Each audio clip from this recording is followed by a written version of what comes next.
There is no single greatest threat when it comes to black folks. Yes, There's no single greatest threat. I think that we have a myriad of issues that we have been inundated by, we have been exacerbated by, and we don't have the luxury of identifying one thing. To your point, Oh my gosh, bro, I don't want to hear that, bro. We have seen a stark decline of African Americans in these specific areas through development and not just tax cuts. Duh, when an area gets developed, it gets more expensive. The One Big Beautiful Bill has been signed, and that has made the 2017 Tax Cuts and Jobs Act now permanent. Here's the first question.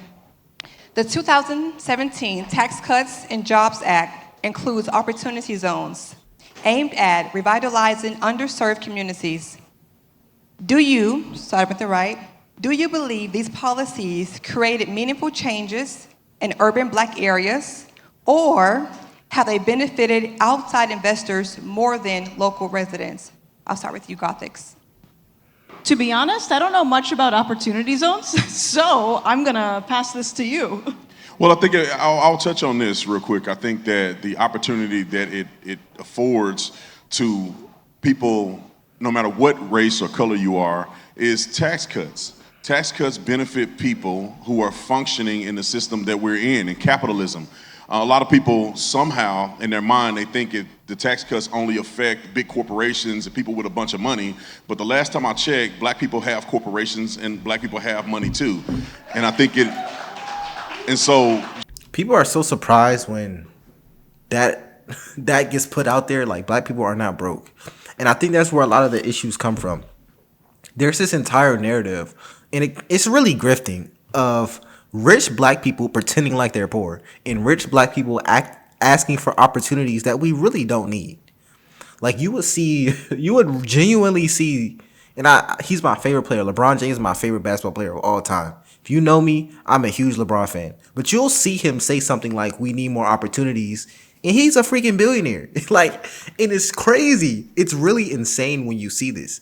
Or you see black people saying like, we need like more privilege, and they be wearing new clothes, everything new, $100 hoodie, chain, new shoe, new everything. And when people see that, it's kind of like a contradiction. And I'm happy that Officer Tatum is pointing it out. Like, yeah, black people have money. I would say our biggest issue is that we probably don't spend it the best, but we have opportunities in America.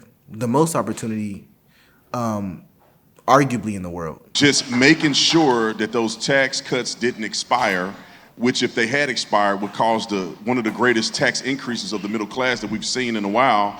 I think that's one of the things that I like that Donald Trump, at least the Republicans, have passed through that bill, and Donald Trump signed into law. Thank you. Thank you. Responses? Maria? Opportunity zones are not just tied to tax cuts, they are tied to development. I can speak for my particular demographic in terms of where I'm from in Chattanooga, Tennessee, and Hamilton County, Tennessee. We had our county mayor utilize black census tracts and overdevelop those areas. And in the next 5 years following the original opportunity zones, we actually had a study that we published where our specific Southside districts and zip codes for the city of Chattanooga are some of the fastest gentrified zip codes in the country. So we had a large displacement of African Americans in our city, and we have seen a stark decline of African Americans in these specific areas through development and not just tax cuts. Duh, when an area gets developed, it gets more expensive because America has capitalism, meaning that black people are not being racially forced out of these areas. They just literally cannot afford to live in these areas. But that also means that people who can afford to live in the areas can go there. It's not a race thing. It's really about money. So the people who go to school, or don't even forget school, the people who somehow find a way to make money, whether that's a trade, whether that's starting a business, whether that's going to school, they will move to areas that are being built up because that's what needs to happen to eventually be able to build these areas up even more. They need people who go there and pay property taxes and invest into these areas. That's not an issue. I'm tired of people pretending like that's a problem in society. Thank you.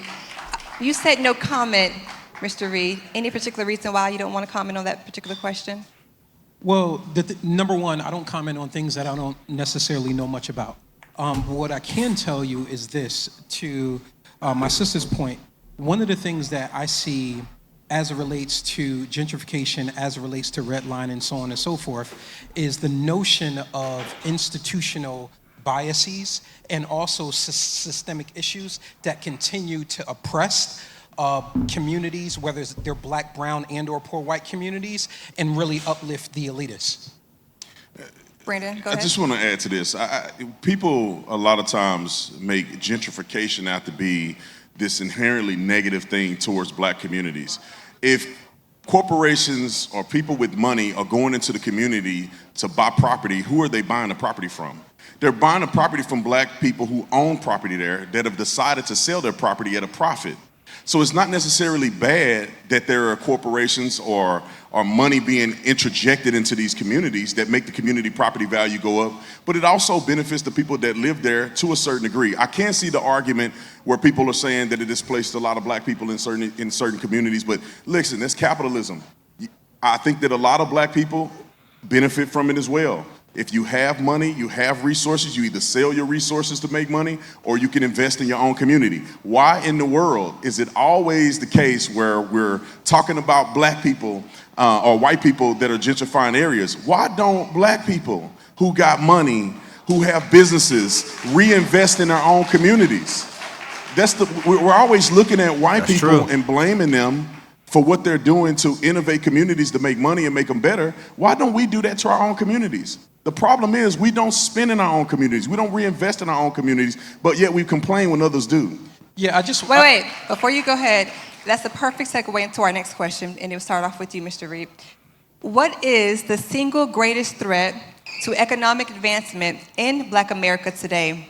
And is it structural, is it cultural, or is it policy driven? There is no single greatest threat when it comes to black folks. Okay. Yes, There's no single greatest threat. I think that we have a myriad of issues that we have been inundated by, we have been exacerbated by, and we don't have the luxury of identifying one thing. Bro. To your point, oh my gosh, bro. I don't want to hear that, bro. I don't want to hear that. I'm not trying to hear that right now, bro. All this pseudoscience, living between the lines, I don't want to hear it. I'm tired of it. There is no single greatest issue. There's a plethora of issues that we can equally spend our attention. No. The biggest issue is culturally, bro. The biggest issue is culturally. I'm not trying to hear anything other than that. Because what you're doing is right now is giving us an excuse. And I get it. He's going to say, we can touch this issue and this issue simultaneously at the same time. Well, no, bro. No, I'm not going to allow that, bro. That's BS. It's not true. Your question, we have a trichotomy by which we have to deal with. Oh, my gosh. A trichotomy? Or Gothics? To be honest, I agree that I don't think it's a singular issue. But I would say said that the I can biggest. trace a lot of the problems economically in the black community back to having a lack of direction and a lack of identity. And I think within the black community, people on a cultural level tend to handle their money in ways that aren't actually good for building wealth. And so personally, I think if you have some structure and you have a worldview that points in one singular direction, you're going to see a betterment in the economy, I think. Yeah, I'd like to add to that by saying that when you look at the single most issue, I think it has to be culture. Because everybody that's honest with themselves know. And I'm not saying every black person, because when I talk about the black community, I'm not talking about black people as a whole. I'm talking about communities that are predominantly black. Because there's black people all over the country that live in different communities that have a different mindset. But these communities that are primarily black populated, when I was growing up, and I think I can speak for a lot of other people, there was no value placed in credit score. There was no value placed in investments. And a lot of times we were taught that we don't have a place in America, that we are not equal to anyone else. If you go to a bank, you won't get a loan. As if there's this perpetual state of black people being held down by the system to where black people didn't even activate on things that they had the potential to activate on. So most of it is culture, the culture of violence. When I was a police officer, and I patrolled in white neighborhoods, poor neighborhoods, and patrolled in black neighborhoods that were poor. There's a big difference between poor white, poor black. And one of the differences is violence. I do not know of a gang of Crips and Bloods in the white community. I'm just being honest. There's no Crips and Bloods in the white community. If you That's kind of true. Well, there are gangs in like I think there are in the Appalachian Mountains or something.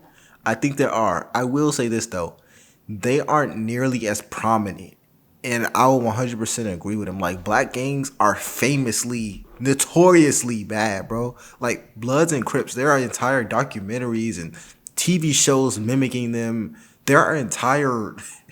It's like they're like the most famous gang, bro. It is sad. It's really sad, but let's continue. go to Chicago, Illinois, and you looked at the shootings that occurred over the 4th of July weekend, I'm talking 40, 50 people shot, 20 people killed. In Philly, drive-by shooting with 15 people, I think, were seriously injured, a few of them killed. You don't see this same type of violence in white neighborhoods. That's and true. that is a cultural phenomenon that I think hurts black communities a lot. Thank you, Brandon. Okay, so I see from Mr. Reed, and then Maria. Yeah, well, number one, I don't know what neighborhoods that you, former officer Tatum has patrolled in, but where I come from, I know a whole bunch of Crips, I know a whole bunch of Bloods, I know a whole bunch of local high-risk groups that are in white neighborhoods. If you've ever been to Little Rock, Arkansas, if you've ever gone to New Haven, Connecticut, if you've ever gone to places that are outside of Chicago, outside of Philadelphia,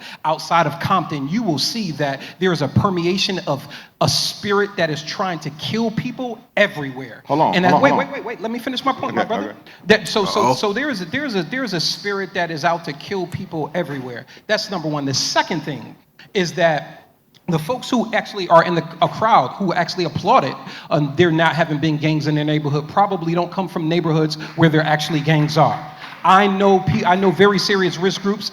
I know people, young men and women who in effect are involved in gangs. Now, they may not be as organized as the Bloods. They may not be as organized as the Crips. They may not be as organized as the Latin Kings, so on and so forth. But the fact of the matter is that they do exist. Well, let me And I Bring can it. tell you this because I did 14 years in federal prison, and I was locked up with many of those individuals as well. Okay, thank you. 1 second, Brandon. Maria, you want to ask that?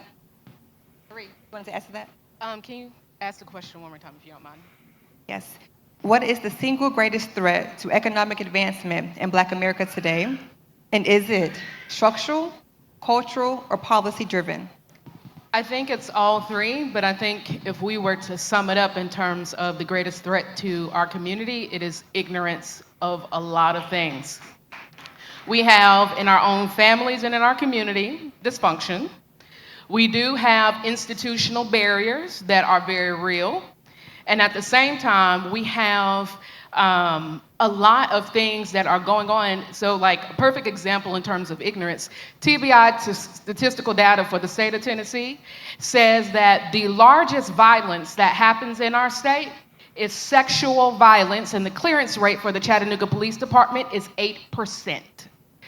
What is the lowest number of violence in our community? It's murder. But what is the clearance rate for that? 97%. So if you have a rape, a sexual assault, the statistical likelihood is that nothing is going to happen for you. But if you are murdered, there's a statistical likelihood, especially if you're coming from my community, that you're going to be caught. So I have to say from police data, because that's where I got that from, the TBI, categorizes data for the entire state and every police department in our state. We're not dealing with all forms of violence. We prioritize in our conversation certain types of violence based on the demographic and the people that we're talking about. But you can continue. All right. Bro, what? This is about the black community. And you're talking about state statistics on Tennessee. What? Let me ask you a question. What percentage of Tennessee is black? Because this whole narrative is about black violence. It's about black issues. The question was about what is the biggest issue in the black community. You talked about statistics regarding sexual violence in the state of Tennessee at 8% conviction rate. What does that have to do with our biggest issues? Not trying to dismiss the negative things happening in Tennessee, but that is completely off track to this discussion. Maybe I'm just crazy, but let me know what y'all think, because that is... What? That is a crazy off-track discussion. Please, Brandon, thank you. go Thank ahead. you. I cannot name one white gang Hell's Angels, like no, that's like the Crips and the Bloods. neo-Nazis marching in Nashville, And Tennessee. where do you see the murder rate in a neo-Nazi group? I ain't never seen a neo-Nazi a day in my life.